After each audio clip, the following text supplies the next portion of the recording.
Buenas tardes, queridos lectores y seguidores de nuestros espacios virtuales. Una vez más nos encontramos aquí dispuestos a ofrecerles un análisis sobre la película El Lector. Bienvenidos a la subjetividad en el cine. Buenas tardes, querido tutor, compañeros. Hola Mara, buenas tardes. Entonces, ¿empezamos con el tráiler? Sí, por favor. ¿Qué tal si empieza por ser sincero conmigo? Jamás se lo he contado a nadie. Quizá debió hacerlo.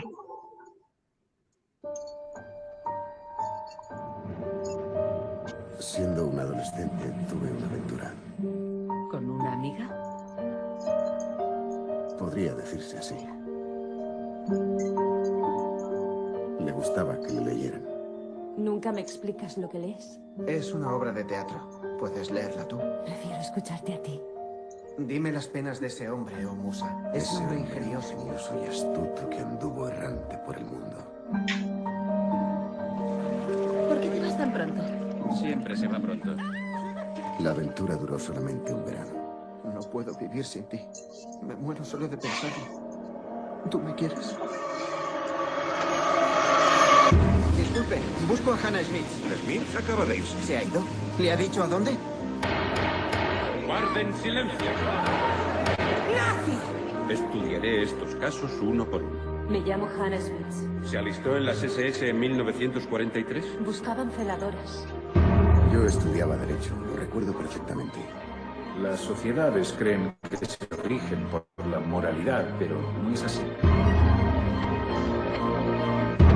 Cada celadora elegía un número determinado de mujeres. Por la noche, Hannah Smith les pedía que la acompañaran. Obligaba a esas mujeres a leerle en voz alta. Siempre dices que pensemos como abogados. ¿Qué pretendemos hacer? Pretendemos comprender. Fíjate en esa mujer. ¿Qué mujer? En esa que no dejas de mirar. No sé a quién te estás refiriendo. ¿Y reconoció el efecto que había ejercido sobre su vida? Y había hecho cosas peores a otra gente. Elegía a mujeres y decía a ti y a ti os enviaremos para que os maten. ¡No! ¡No! Llevas mucho tiempo pensando en el pasado. No importa lo que yo crea. No importa lo que yo sienta. Los muertos ya no vuelven.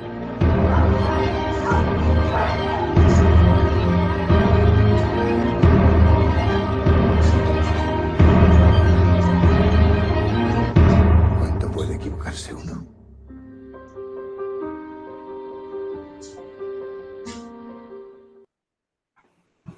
Se muestra interesante la película. Como un recuento ya, primero, digamos, como explicar la intención de esta actividad que tiene que ver con el tema de la subjetividad. Es un tema, digamos, que desde el campo de las ciencias sociales está como en auge, dado que con el surgimiento de la ciencia en el siglo XVII, XVIII y su consolidación en el siglo XX. ¿Cuál es el papel que cotidianamente jugamos las personas en este contexto de la cultura, ¿no? Y eso, pues, hoy, a propósito de la pandemia, pues, es un tema que se ha como irritado, destacado un poco, porque uno se pregunta en las circunstancias en las que está, en las que, digamos, la forma en que se toman decisiones que nos afectan a todos, pues las personas siempre se preguntan, y bueno, ¿y cuál es el papel que uno juega en esto, ¿no? En este orden social, o en este desorden social, como cualquiera lo puede ver. Entonces, el tema de la subjetividad, o sea, el tema de lo que pasa al interior de la conciencia y el papel que eso tiene que ver con lo que sucede socialmente, pues es de lo que se trata de analizar. Y aquí lo vamos a hacer alrededor del cine. En otras sesiones lo estamos haciendo alrededor de la lectura de los textos escritos, como para mostrar, y esto inspirado en Lacan, que es un autor de mediados del siglo pasado, Jacques Lacan, un francés, que dijo que para poder entendernos nosotros en el ámbito de lo que hacemos cotidianamente, había que diferenciar tres registros, decía él. Uno que es el imaginario, que es la forma refleja en que se supone que la conciencia, de manera ingenua, creemos, por ejemplo, que nuestra exposición con el mundo son imágenes que se reflejan en nuestra retina, ¿no? Nuestros ojos y nuestros sentidos captan sensaciones del entorno y lo reflejan transparentemente de manera, al interior de nuestra psiquis, de nuestra cabeza. A lo que llamamos nosotros percepción, perdón, profe, ¿no? ¿Cómo? A lo que llamamos nosotros percepción. Exactamente, o sea que uno, digamos, generalmente percibe el mundo y esa percepción es, pues, tal cual transparente, ¿no? Entonces, eso es lo que Lacan denomina imaginario y dice que, pues, todo lo menos, pero menos transparente. Y bueno, después de explicar por qué. Pero nos muestra que, digamos, el tema de las imágenes, el cine trabaja con imágenes, reconstruye imágenes. O sea, técnicamente el cine es una técnica del siglo XX, es una técnica que consiste en simular el movimiento a través de la velocidad con que se exponen las imágenes.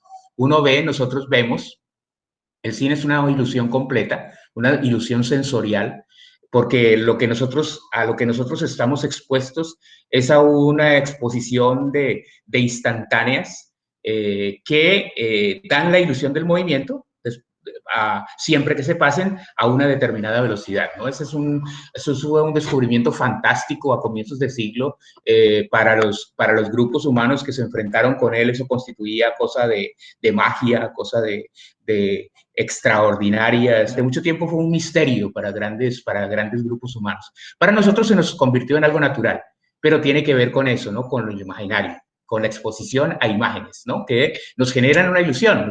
Estamos viendo una película, pero cuando la estamos viendo, perdemos fácilmente la noción de que es efectivamente una película y nos involucramos en el movimiento de la gente, en las intenciones de la gente, en lo que hacen los personajes, etcétera, etcétera. Entonces, la idea es que, como esa es una actividad sumamente importante hoy en día, el cine hoy en día, primero empezó como una industria en la que uno tenía que trasladarse al teatro. Con Palma, que somos los más viejos, sabemos que eso era una tradición aquí en nuestras ciudades. El traslado a los teatros se convirtió en una actividad social interesante, ¿no? Ir al cine los domingos o entre semana, en las noches, en la vespertina o la matutina, a ver la película que pues presentaban, y las películas eran presentadas en tecnología primitiva de los rollos de cinta negativa que luego se exponían a través de un reflector en una pantalla, ¿no? Eso, pues obviamente esa tecnología ya ha evolucionado años luz y hoy estamos ya en un momento en el que casi que cada persona podría, porque ya tiene en sus manos con el celular las herramientas técnicas necesarias para elaborar una película. De hecho, muchos hacemos videos y todo ese tipo de cosas de manera fácil, ¿no? Entonces, la tecnología ha evolucionado muchísimo. Ya Netflix, por ejemplo, es una industria que propone contenidos y difunde contenidos de manera masiva y generalizada. Antes uno estaba expuesto a las cronologías de exposición de la industria cinematográfica. Ahora uno puede elegir las películas de entre N.000 que hay. Los temas están clasificados por temas, por tópicos, por actores, por ciudades, por tipología, por infinidad de cosas. Así que hay muchas opciones, y el principio es el mismo, ¿no? La exposición a imágenes. Entonces, la idea de analizar las películas es ver en el cine, irnos como formando también nuestra propia subjetividad para ver de qué manera, porque muchos críticos dicen que el cine nos educa, ¿no? El cine nos forma, el cine también nos estructura subjetivamente, porque es a través del cual uno en el cine se identifica con los personajes de la película. No es casual que haya determinados géneros como los de acción en Norteamérica, Hollywood, por ejemplo, que sean más taquilleros que otros, ¿no? Entonces, eso tiene que ver con la capacidad perceptiva de las personas. O sea, la masificación, pues, tiene sus ventajas en algún sentido, pero en el caso particular de la cultura lo que hace es masificar y masificar por lo bajo. O sea, las películas más taquilleras son las que fácilmente comprenden la mayoría de las personas. Eso, por supuesto, no es equivalente a calidad, pero la industria vive de eso, ¿no? De la rentabilidad del negocio. Entonces tiene que hacerlo por lo bajo, o sea, tiene que publicar, tiene que hacer películas que sean comprensibles por la mayoría de la población. Eso quizás va en detrimento de la calidad de las producciones fílmicas que se hacen. A pesar de que, por ejemplo, ya la compensación está hoy en día en que los costos de producción de una película se han rebajado bastante. Los costos de Hollywood iniciales, tan monstruosos que eran, pues ya se han rebajado muchísimo. Entonces, en ese contexto nos interesa pues analizar qué tiene que ver eso, qué tiene que ver primero los contenidos de la película y segundo, las formas de relación nuestra con esas imágenes que se proyectan en ella. Entonces, esta película en particular, ya para entrar en el detalle de, de aquello de lo que trata, es una película elaborada por un autor alemán que se llama Bernhard Spink. Es un profesor dice que es juez y profesor de Derecho que nació en 1944. Y plantea, la película está dividida en 3 momentos. La película se basa en el libro, y tanto la película como el libro tiene 3 momentos importantes. Un primer momento que es el idílico, el del enamoramiento, en el que predomina fundamentalmente la fantasía, la imaginería del protagonista, que en este caso es Michael Berg, un muchacho de 15 años. Él es el protagonista, él es el narrador en primera persona de la película, esto tiene su importancia luego. Entonces, ahí él narra desde la perspectiva nostálgica, ¿saben? En algún momento de la película él dice expresamente que él narra esos acontecimientos de manera nostálgica, ¿no? Melancólica, de algo que le ocurrió, que en su momento lo vivió enamorado, pero que en el desarrollo de la película lo relata como algo que perdió, como algo que le pasó, como algo que le aconteció, que añora, pero que también le trae elementos tristes y en la actualidad lo narra precisamente, lo marca precisamente como un personaje nostálgico que incluso no pudo tener éxito en su matrimonio porque al final él termina separado de su esposa y con una hija con la que tiene una relación conflictiva.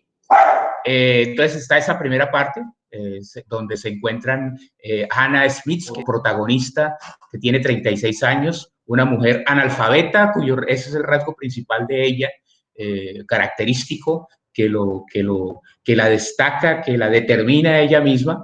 De ellas poco se conoce en la narración, poco se conoce de su interioridad, todo se deduce, todo se presume, porque de ella no dice explícitamente nada. Entonces ellos tienen en un verano en particular, tienen una relación de enamoramiento extraña, porque no es común que una mujer de 36 años, adulta, de mediana edad, y un niño, 15 años, es todavía un niño, pues tengan una relación amorosa completamente sexual. Y lo interesante es que durante esa relación va acompañada con la actividad de leer, ¿no? En la primera parte, la relación entre ellos comienza por una debilidad, por una fragilidad de Michael, que está enfermo, y Ana, que se encuentra con él, lo auxilia y se comporta con él como una madre cuidadora, ¿no? A partir de esa función protectora y cuidadora surge esa relación erótica que luego combina con el descubrimiento que hace ella de utilizarlo a él como recurso para tener acceso a los recursos de la cultura, ¿no? A través de la lectura. Entonces, ese elemento que ella descubre cuando él dice tener acceso a los libros y le empieza a contar a ella, le empieza a leer a ella las lecturas, descubre ahí ella todo un ámbito de recursos simbólicos de los que se aprovecha, porque en un momento dado llega y le replantea a él la relación que tenían, diciéndole que primero leen y después se gozan en su relación erótica, ¿no? Y así pues culmina su interrelación entre ellos, con el detalle particular de que ella esconde, porque él en ese momento no lo detecta, a él le parece la lectura que le hace una actividad erótica, entre otras, ¿sí? Que alimenta la relación, pero no lee, no alcanza a percibir, no supone que ella no sepa leer, ¿no? Para él leerle se convirtió, entró dentro de la relación como un aditamento más, como un elemento más que anima la relación, mientras que para ella, pues, pero siempre escondió, siempre sintió vergüenza de no saber hacerlo, ¿no? Era algo que ella no sabía ni leer ni escribir, pero siempre lo escondía, o sea, le daba vergüenza hacerlo. Luego, sí, efectivamente pasamos a la segunda parte, que tiene que ver cuando ya se expone el juicio. Él descubre, Michael está en ese momento estudiando Derecho, ese es un elemento interesante. Pasamos, digamos, en esos elementos, digamos, de lo imaginario. La primera parte nos podemos decir que predomina aquello de la imaginación, de la fantasía, lo idílico. Y en ese segundo momento predomina lo que pudiéramos decir lo simbólico, el orden social, el juicio representado por el juez y representado por el auditorio, por los jurados, por los abogados defensores y por los acusadores y los defendidos, porque tiene que ver con un acontecimiento que marcó la historia mundial, que nace el acontecimiento de los campos de concentración, y un episodio en particular donde ella estaba encargada de cuidar, de vigilar a los presos, y estando en esa responsabilidad, pues permite o toma la decisión de mantenerlos privados de la libertad en una iglesia, haciendo que o permitiendo que murieran, incinerados, ¿no? Por eso la juzgan, por eso la condenan. Dice el juicio que 300 personas murieron incineradas y solamente hubo una sobreviviente, que fue también la que declaró en el juicio. Entonces, en ese juicio queda en evidencia también, pues, el tema, está enjuiciada ella, la enjuician particularmente por el hecho de permitir, de ser artífice del crimen de lesa humanidad. Y es de las 5 personas enjuiciadas, ella con las 4 o compañeras, es de las 5 personas enjuiciadas la única que condenan a cadena perpetua por encontrarla responsable como autora intencional de la masacre.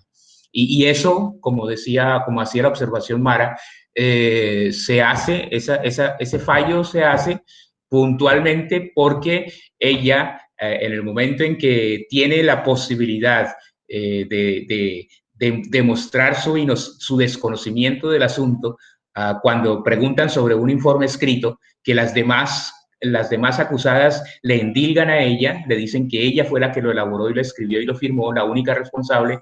Ella fácilmente hubiera podido negarlo, aludiendo a su incapacidad de escribir. Y sin embargo, ella prefiere, por vergüenza, que es lo curioso, en el texto escrito se hace una reflexión, y en la película creo que también la hace Michael, no entiende por qué ella, o es su profesor, tal vez es el profesor, no entienden por qué ella prefiere, o sea, siendo los dos acontecimientos que se le indilgan tan graves, tan gravosos como el hecho de, mejor dicho, no tan gravosos, porque nada comparable, o sea, no saber y escribir comparado con asesinar personas no tiene nada que ver, y sin embargo ella prefiere que la incriminen por asesinar un grupo de personas que descubran que ella no sabe escribir. Entonces ahí esa es digamos, una de las claves misteriosas de interpretación de la película, que queda en evidencia en la segunda parte, ¿no? Y que, por otra parte, impone una decisión ética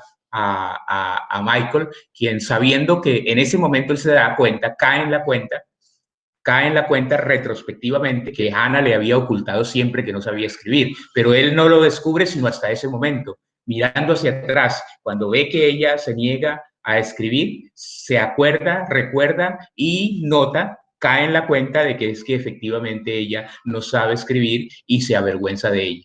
Él tiene entonces, en ese momento, tiene la opción y lo discute con su profesor, de revelar ese secreto y de exonerarla a ella de la condena, y sin embargo no lo hace, ¿sí? No lo hace. En el libro dice que no lo hace por respeto a la libertad y a la dignidad de ella, a pesar de que eso le implique una condena a cadena perpetua. Luego, en la tercera parte, ya la final, que es, repito, en la segunda parte es como el registro, el predominio del campo de lo simbólico, o sea, predominio del orden social, predominio de las normas, predominio de los valores, predominio del testimonio de los otros, predominio de la percepción que tienen los otros sobre las personas, sobre los agentes sociales.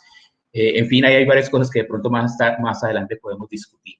Y la tercera parte, que es el desenlace, en donde Michael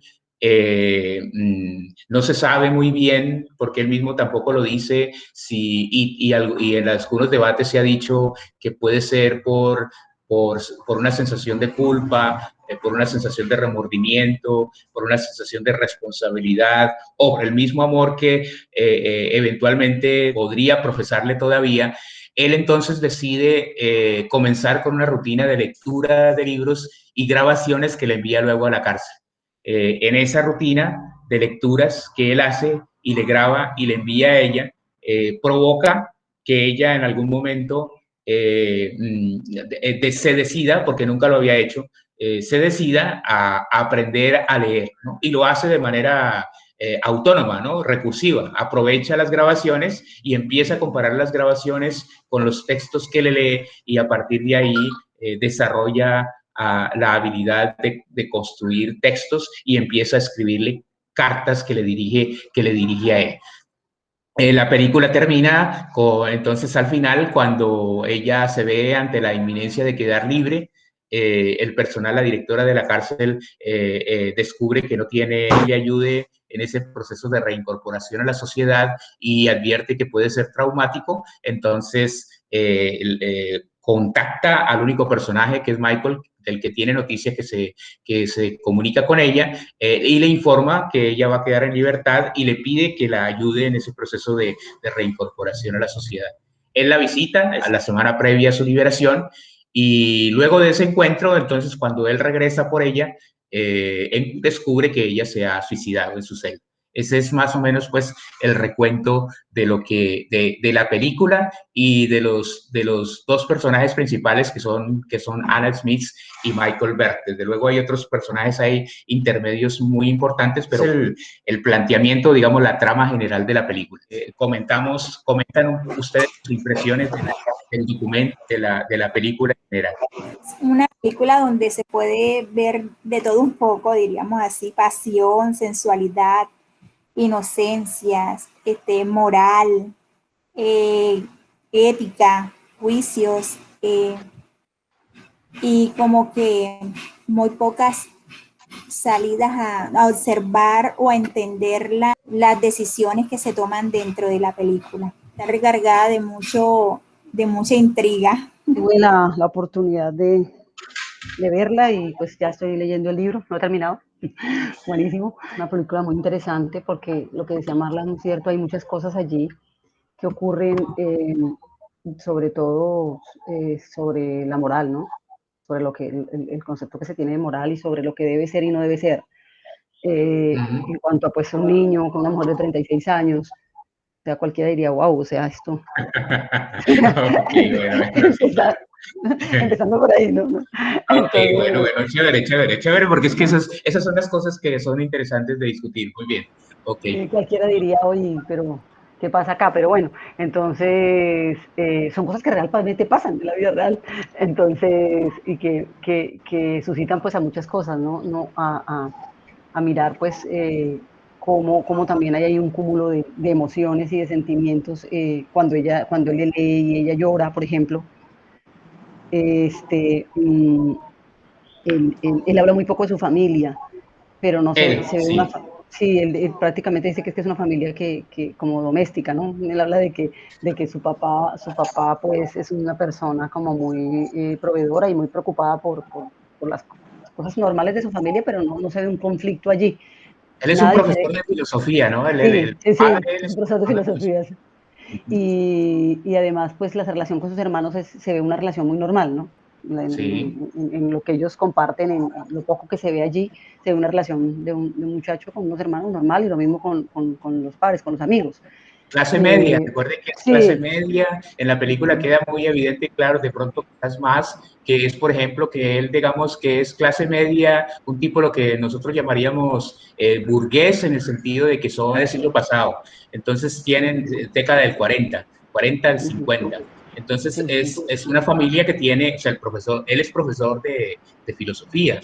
Entonces es una familia culturalmente formada, recordemos, estamos en Alemania, se desarrolla en un contexto alemán, mientras que ella, por ejemplo, es una muchacha que vive en un sector pobre, ¿no? Ahí nos dicen que ella, la razón por la cual ellos se encuentran es que la casa de ella queda entre el camino de la casa de Michael, de la familia de Michael, y el instituto donde estudian, ¿no? Y el sector... que la mamá, cuando llega le dice a la mamá que hay una persona que lo ayudó, una mujer que lo ayudó, y él le dice, llévale flores. ¿Sabes dónde vive? Y llévale flores. Claro, claro. Ahí es donde empieza. Ese llévale flores fue lo que desencadenó todo lo que ocurrió después. Entonces, a buscar. Pero veo, Sandra, que eso te afectó bastante. Bueno, vamos a tocar. Ese tema es. No, para nada. Pero sí es porque sí es un tema interesante porque, sí, claro, es decir, voy a leer, aquí hay una. Recuerde que nosotros, la idea de hacer el análisis es desde el punto de vista de lo subjetivo, ¿no? O sea, desde el punto de vista hay un Niklas Luhmann, que a propósito también es un autor alemán, dice que una de las deficiencias que tenemos en el mundo contemporáneo es que esa distinción entre lo individual y lo colectivo no tiene como correspondencia una indicación o una orientación adecuada sobre lo que hacemos los individuos en la sociedad. Por eso así empecé planteándoles el análisis.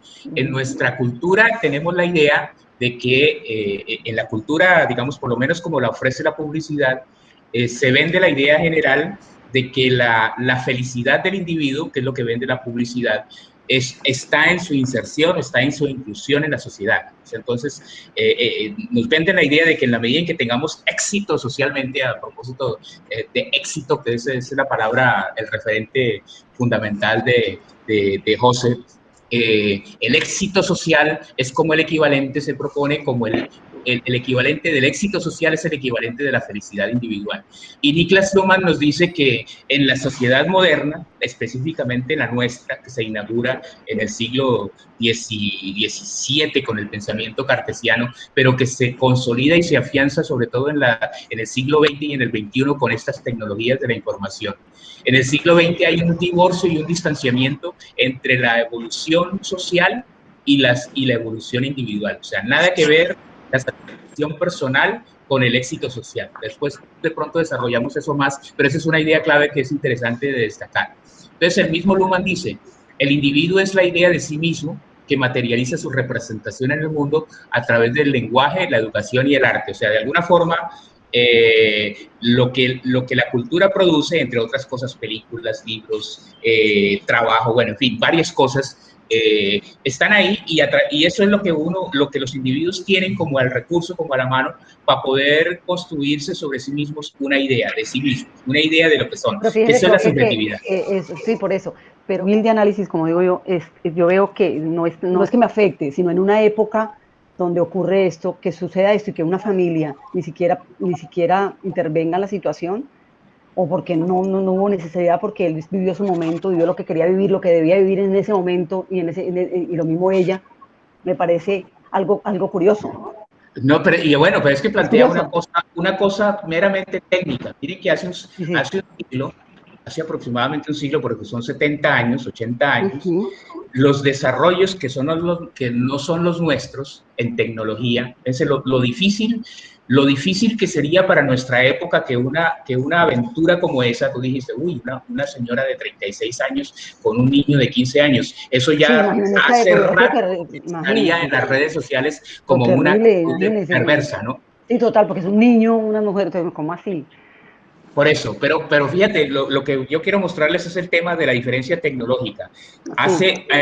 Hoy eso no es posible. De hecho, ayer, por ejemplo, vi por las redes que Foucault está cancelado. Ustedes saben que hoy en día en las redes se puso de moda un término que llaman cancelación, que tiene que ver con el procedimiento que se hace en las redes sociales de prohibir que la gente tenga acceso a algún personaje por razón de que ese personaje haya realizado alguna conducta inmoral. Entonces, cancelados a nuestra cultura han sido, por ejemplo, Woody Allen, precisamente por tener relaciones con menores de edad. En el caso colombiano, Ciro Guerra, que es el productor de cine también, que fue acusado de violación por algunas de las personas con las que él trabajó. Y ayer vi una cancelación que le hicieron en alguna parte del mundo a Michel Foucault, el pensador francés, porque según dice el video, por allá por el año 84, lo acusan de haber comprado relaciones sexuales con un menor de edad. Lo que les quiero subrayar es esto. Hoy en día, con las tecnologías que hay, con el hecho de que todo el mundo está tan expuesto a las cámaras y a los micrófonos, es casi imposible que pasen acontecimientos de estos como nos muestra la película Inadvertidos. Pero en la época en que eso aconteció, cuando no habían estos medios tecnológicos tan difundidos y tan expandidos, posiblemente no era este el único, sino que había muchísimos casos del mismo tipo, diversos, que irían contra las normas morales supuestamente globalizadas, ¿no? Entonces, esa es una diferencia muy importante de destacar, porque fue una cosa que para la época pues nadie notó, no había ni siquiera, o sea, nadie descubrió, porque incluso en la película solamente hasta el final Michael le cuenta a su propia hija qué fue lo que aconteció, pero eso no fue objeto de juicio ni fue objeto de discusión por demás en la película, sino pasó como si fuese algo que no fue cuestionamiento ni moral para nadie más en absoluto, ¿no? Y es, digamos, un rasgo, una cosa notoria, interesante para el tema de lo subjetivo, de subrayar de parte de Ana. Digamos, pues nosotros para la subjetividad hay un concepto clave que es esta categoría que denominamos el yo, ¿no? Que el yo, que es una categoría hecha a base de la memoria. El yo es la capacidad de uno narrar qué es lo que le ha acontecido desde que nació hasta donde está, y de darle un sentido coherente, ¿no? Entonces uno dice, mi nombre es Miguel, soy de tal parte, nací en tal parte, mi familia es tal cosa, estudié en tal parte, hice tales cosas, me destaqué en estas otras, mis características son estas, Esa es como, digamos, una construcción, una relación consigo mismo que uno elabora y que uno intenta mantener de manera coherente bajo el otro concepto psicológico o social más bien, que es el de personalidad, ¿no? Que es digamos, una categoría frente a la cual recurrentemente se le obliga a las personas a ceñirse, a ser una personalidad seria o firme, es una personalidad que es coherente con el propio relato de su vida, ¿no?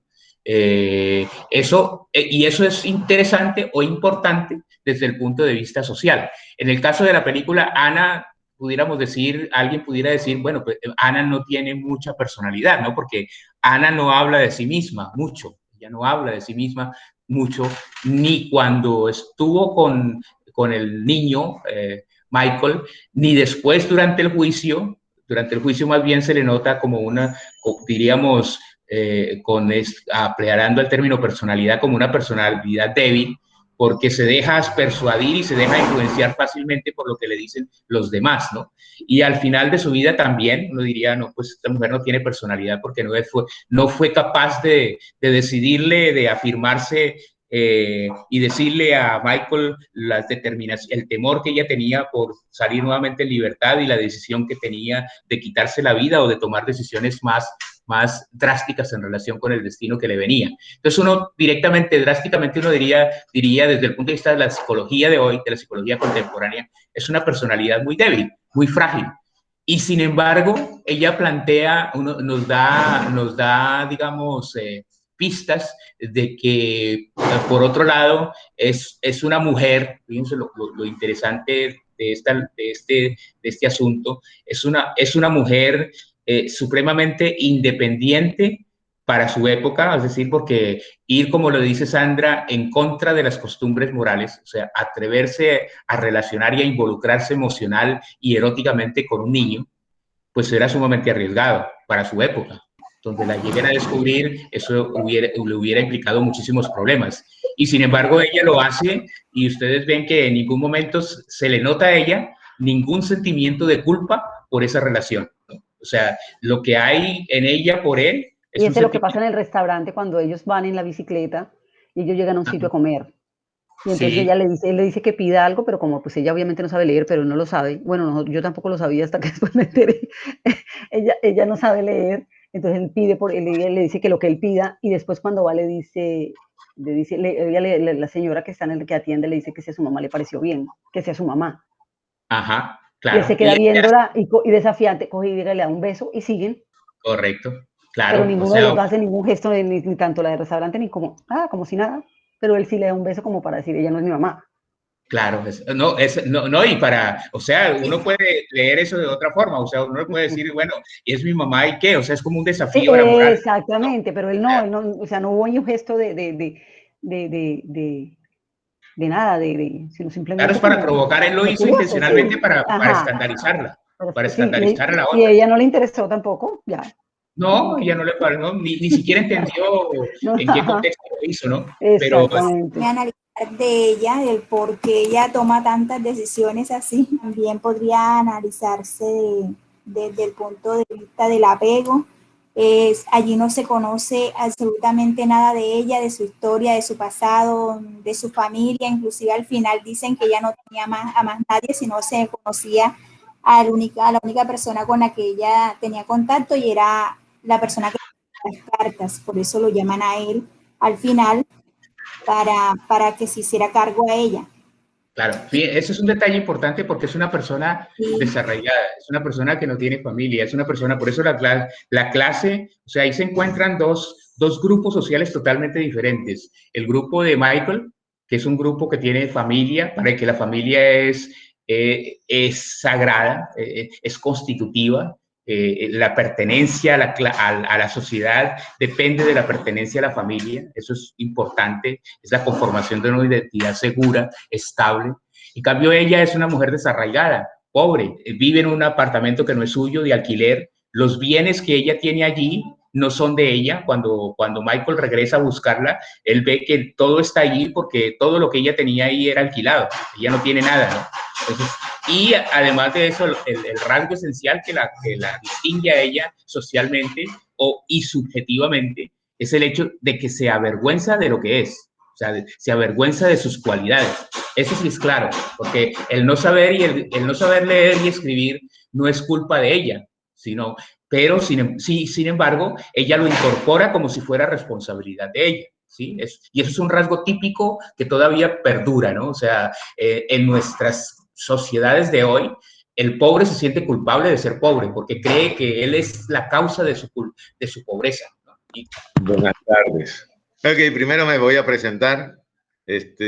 Yo me llamo José Eustaquio Palma Rojas, creo que lo pueden ver por ahí. Soy administrador de empresas, amigo de Miguel desde hace mucho rato. Fui profesor de la UNAD durante muchos años. Participaba en muchas de las actividades de la UNAD. Y esta es una película interesante que yo la llamo The Reader and the Writer, o sea, el lector y el escritor. Porque una parte de la vida es la lectura y otra parte de la vida es la escritura. O sea, Miguel habla de 3 momentos, yo lo considero que ahí podíamos manejar los 4 momentos. El momento de la lectura, el del inicio, cuando el muchacho empieza a tener sus relaciones y amistades con Hannah.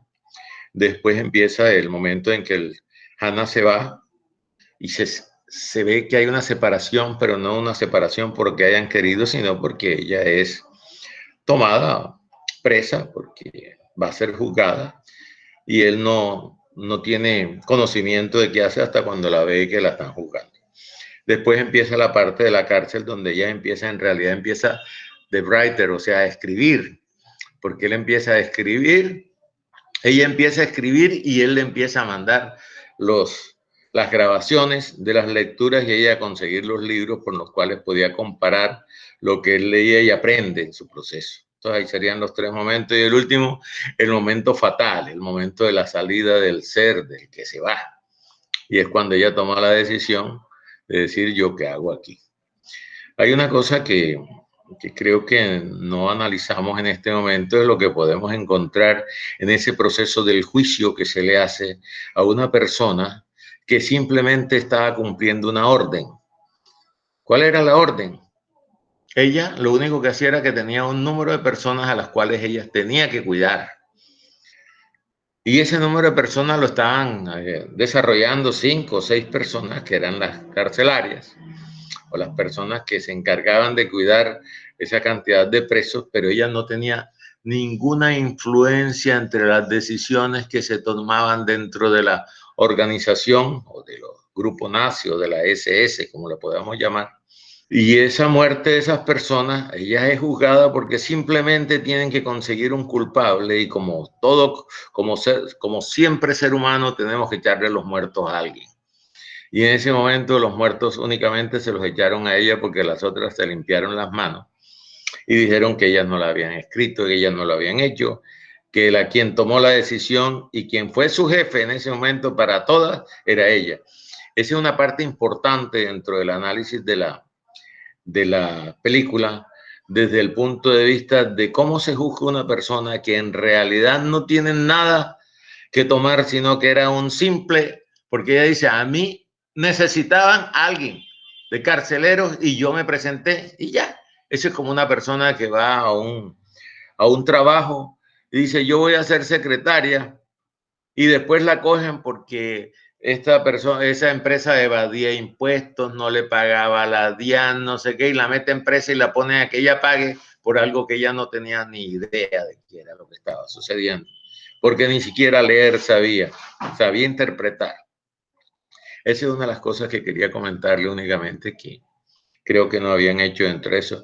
El análisis de que siempre tenemos que buscar un culpable porque a ese lo tenemos que juzgar y ese es el que tenemos que llevar al paredón. Con eso nosotros descargamos nuestra culpa y nosotros le decimos a la sociedad, ya castigamos a uno, aun cuando los verdaderos estén libres, aun cuando la sociedad pero está buscando un culpable y ese culpable lo encontraron en Hannah.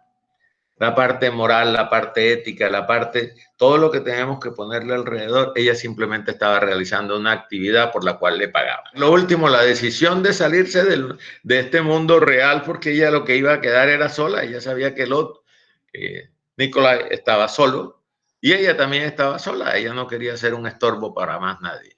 Sí, quizás ese es un rasgo, sí, es importante destacar para lo que nos interesa porque en efecto, digamos, Ana, este personaje para nosotros es representativo de lo que Luhmann nos dice en términos teóricos, que es la diferencia entre lo que sucede psicológicamente y lo que sucede socialmente, entre el orden social y entre el orden subjetivo.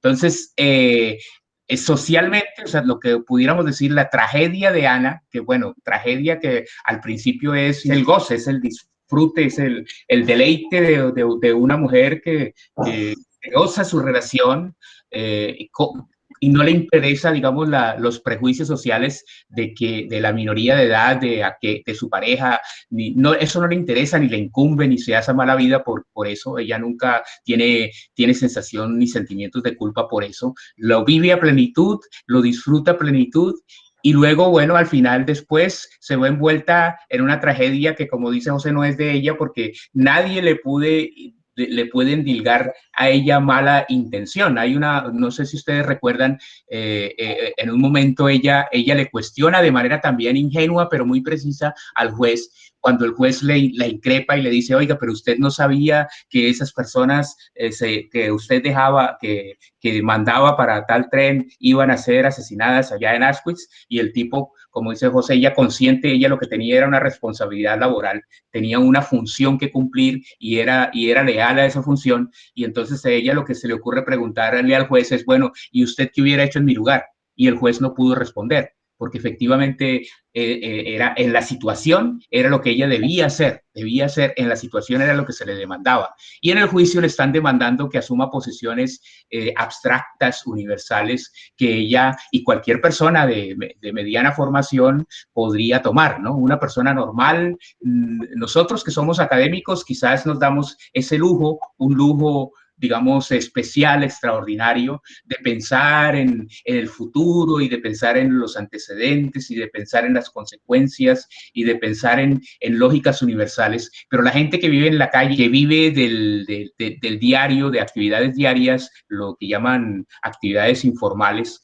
y que están limitadas en sus ingresos económicos, se ven impelidas a atracar y a robar, o sea, a quitarle, a rebuscarse esos bienes en donde sea y como sea. Y por eso roban, le quitan a otro, llegan a hacerle daño a otras personas.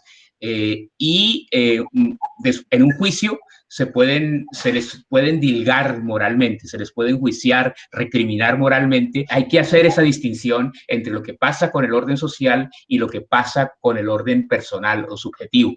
El profesor de Derecho le hace la misma observación a Michael.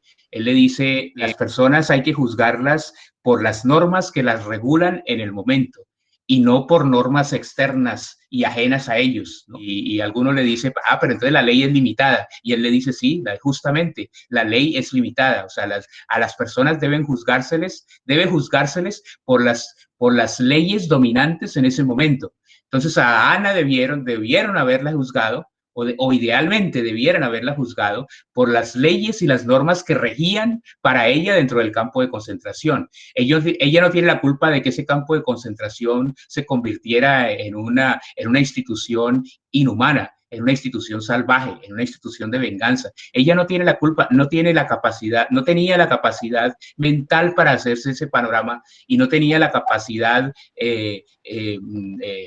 moral para poder juzgar y tomar decisiones y controvertir eso, ¿no? Y no se le podría juzgar por eso. Y sin embargo resultó ella enjuiciada y castigada por algo que de lo que ella era absolutamente inocente, porque ella realmente en su inocencia lo dice cabalmente: yo estaba solamente cumpliendo las normas que debía cumplir como guardia, y a eso me ceñí. Ella no tenía ninguna intención malévola de hacerle daño a nadie. Ustedes recuerden, por ejemplo, que la hija de la única sobreviviente, dentro del juicio a ella le atribuyen siempre la maldad, ¿no? Y eso fue la razón por la cual la condenaron, porque descubrieron que ella era mala, era moralmente mala, que tuvo la intención de asesinar y de hacerle daño a los otros, ¿no? Eso es lo que intentaron demostrar y lo que efectivamente concluyó el jurado.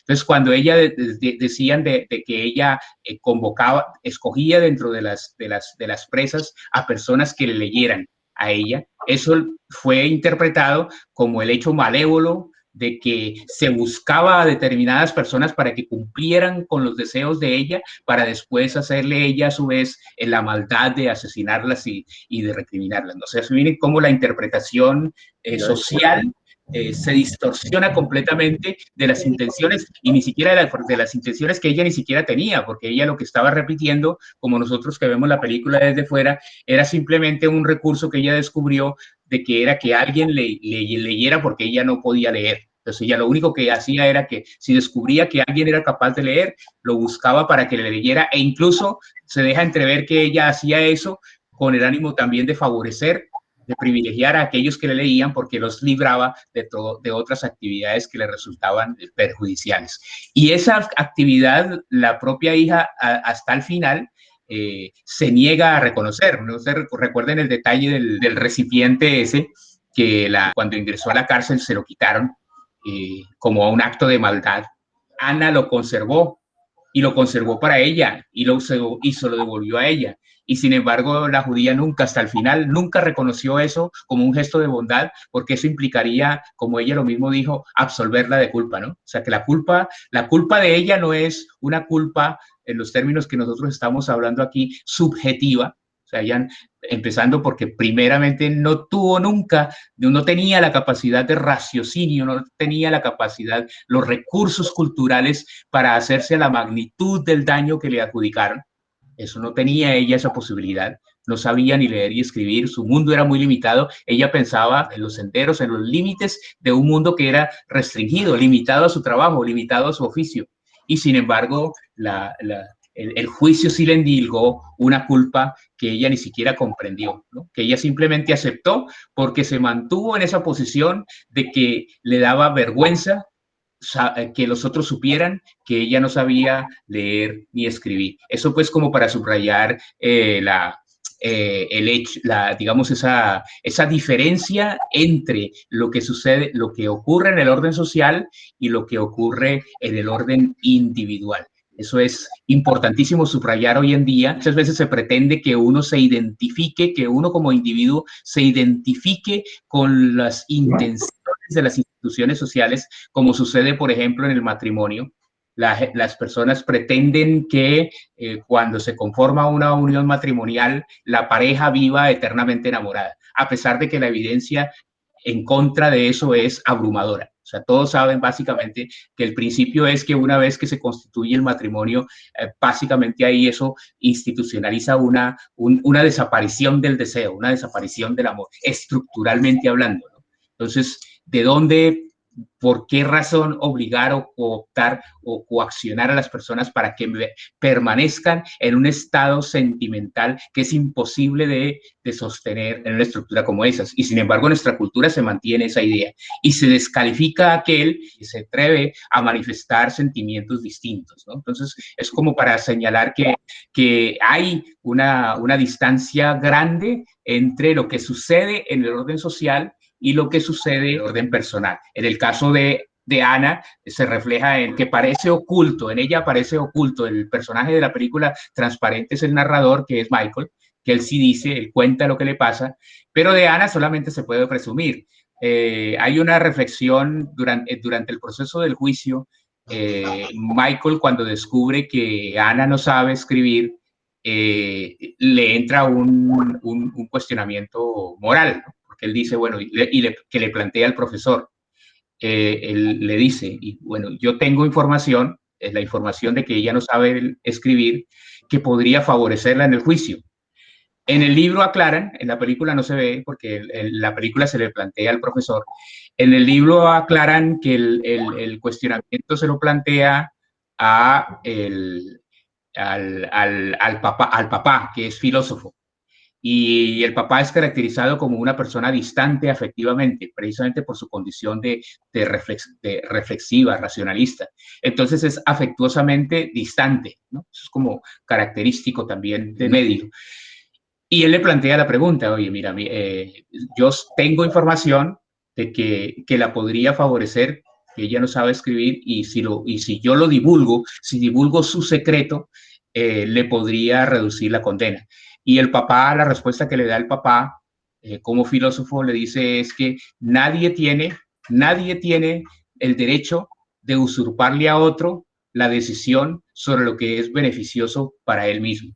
Lo que es decir, él no tiene ningún derecho de reemplazar, de suponer que para Ana era mejor divulgar que ella no sabía escribir que aceptar la culpa por haber asesinado a unas personas. Eso era decisión de Ana, según el papá, porque según el papá eso era el respeto a la dignidad y a la libertad que estaba por encima de la felicidad. Eso es una cuestión importante de discutir, como decía Sandra al comienzo, es una cuestión ética que sigue vigente, porque igual hoy nos podemos plantear, sobre todo al nivel del ejercicio terapéutico que habitualmente se le endilga a los psicólogos, ¿quién tiene el derecho de suponer que algo es bueno para otra persona? ¿Sí? O sea, ¿alguien tiene el derecho de suponer que algo es bueno para otro por encima de ese otro? Eso es una pregunta ética que es válida desde el punto de vista subjetivo, en el contexto nuestro, porque habitualmente vivimos en una cultura que parte de esa premisa, ¿no? Los papás de uno lo castigan recurrentemente bajo el pretexto de que eso es lo que es bueno para ti. Eso, yo sé lo que es bueno para ti, le repetían a uno los padres cuando lo castigaban, ¿no? Física o simbólicamente el castigo era porque ellos sabían lo que era bueno para uno. Luego los profesores también saben lo que es bueno para uno. Luego el jefe de la empresa también sabe lo que es bueno para uno. Y en últimas, Dios es el que sabe lo que es bueno para uno. Y ahí en la reflexión que hace el papá de Michael, lo que subraya es precisamente que nadie puede sustituirlo a uno en la decisión de lo que es bueno para uno. Es un principio, bueno, discutible, pero interesante en esa lógica de que lo subjetivo es independiente y distante de lo que sucede socialmente. O sea, la lógica social va por un lado y la lógica individual, la lógica subjetiva, va por otro. Las personas tenemos nuestros propios problemas, que en eso estamos solos, o sea, en eso nadie nos puede ayudar. Y colectivamente hay otras lógicas distintas. La lectura también nos dirige a reflexionar sobre la importancia de lo que es leer y escribir.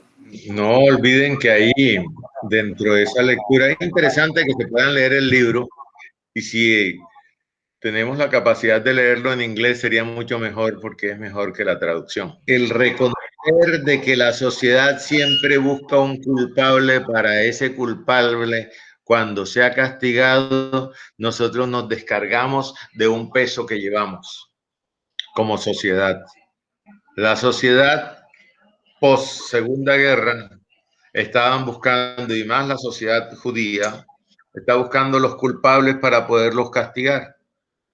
Y quien encontraban lo buscaban como fuera el más mínimo trabajador, soldado, era castigado. ¿Por qué? Porque tenían que buscar culpables. Y eso es lo que hacen con Hannah. Ella se queda tranquila, no lo considera, dice, esto es lo que me toca pagar, porque dentro de mi ignorancia, esto es lo que me toca pagar por lo que yo no hice, porque estaba cumpliendo órdenes. Simplemente.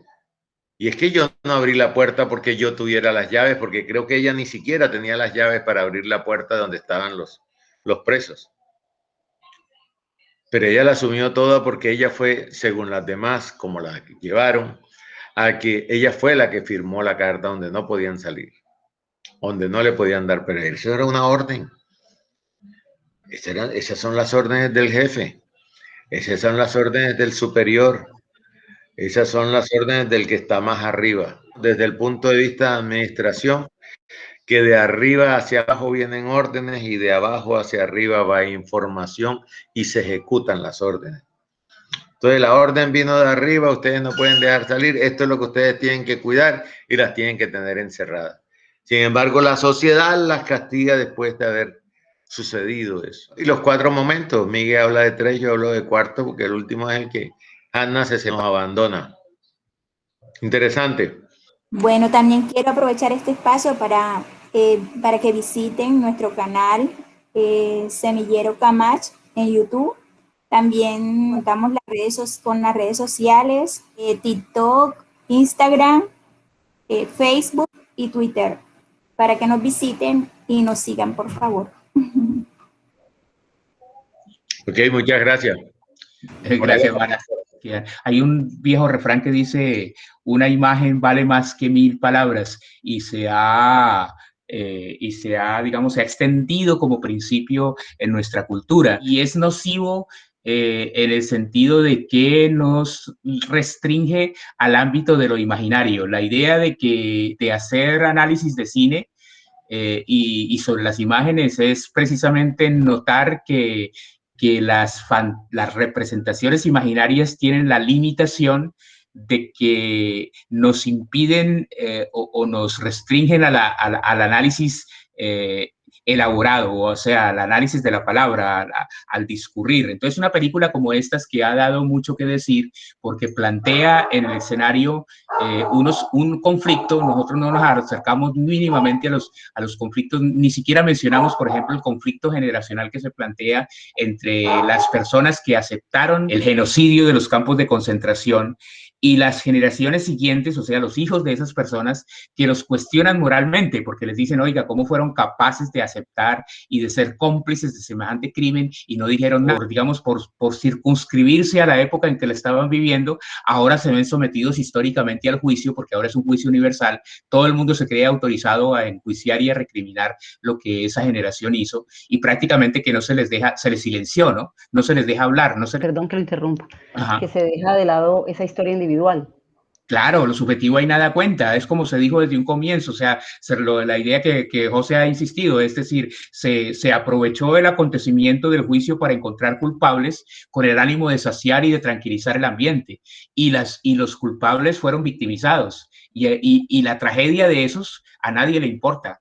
Ellos tuvieron que sobrellevarla, como en el caso de Ana, es el caso de muchos, tuvieron que sobrellevarla y solventarla y resolverla ellos solitos, porque nadie podía ni quería poderlos auxiliar. Es hasta trágico al final la posición del mismo Michael, cuando él al final en el libro dice que él, cuando se despide, el productor de la película dice que no se puede distinguir bien si él todavía la quiere o si más bien se siente responsable y culpable por ella, ¿no? Cuando él le retira la mano, ella le había dado la mano, cuando lo vuelve a encontrar, y luego él suavemente se la retira, volviendo la situación al asunto meramente formal. Y cuando ella la quiere volver a personalizar, diciéndole, ¿y me vas a volver a leer? Entonces él le dice, no, eso ya se acabó. En ese momento ella, la única opción que le queda es quitarse la vida, porque es como una declaración de que ella ya no tiene cabida en el mundo en el que antes había vivido, ¿no? El suicidio es una decisión que simplemente confirma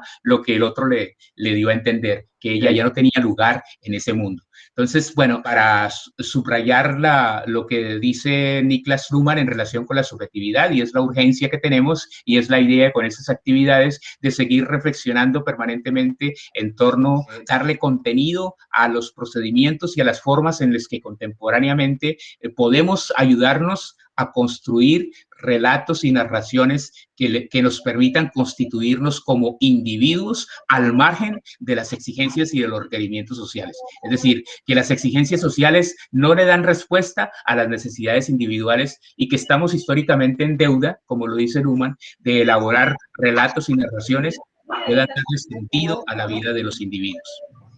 Bueno, muchas gracias y entonces nos vemos en otra ocasión.